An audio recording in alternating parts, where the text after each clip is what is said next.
प्रिय विद्यार्थियों, कुरुक्षेत्र की व्याख्या आज हम पढ़ेंगे। कुरुक्षेत्र में जली चिता जिसकी वह शांति नहीं थी। अर्जुन की ध्वना चढ़ बोली, वह दुष्क्रांति नहीं थी। परम ग्रासिनी भुजंगिनी वह जो जली समर में। असहनशील शौर्य था जो बल उठा पार्थ के शर में।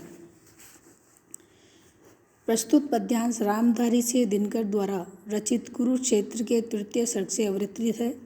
पूर्वोक्त प्रसंग में कवि दिनकर भीष्म पिता के माध्यम से कह रहे हैं कि कुरुक्षेत्र के भीषण युद्ध में जिस प्रकार शांति का नामो निशान मिट गया था, वास्तव में वह सच्ची शांति नहीं थी।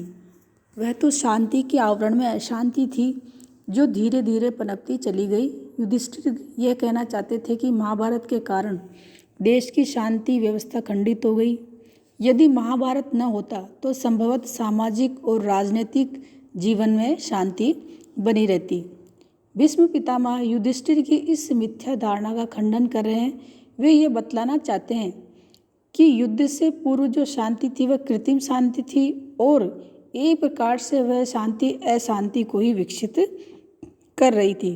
भीष्म ने कहा कि अपने हाथ में धनुष बाण लेकर अर्जुन ने जिस युद्ध को प्रारंभ किया उसे पाप का युद्ध नहीं कहा जा सकता। वह तो वास्तव में सच्ची शांति की स्थापना के लिए किया गया।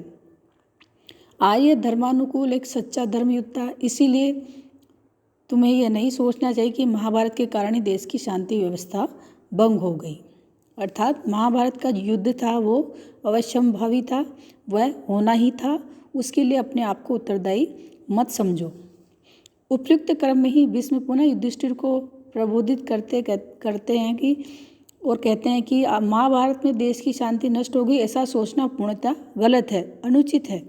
महाभारत के युद्ध के माध्यम से जिस शांति का विनाश हुआ वह वास्तव में शांति ही थी ही नहीं। वह तो दूसरों के अधिकार को हरण करने वाली अशांति थी जो नागिन के समान भयंकर थी।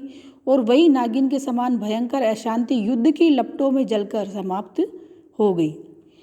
अर्जुन ने जो अपना धनुष संभाला वह पूर्णतः उचित था। इसलिए कह सकते हैं कि अर्जुन के बाण को जिस बात ने विशेष शक्ति प्रदान की वह उसकी असहनशीलता, वीरता ही थी और कुछ नहीं था।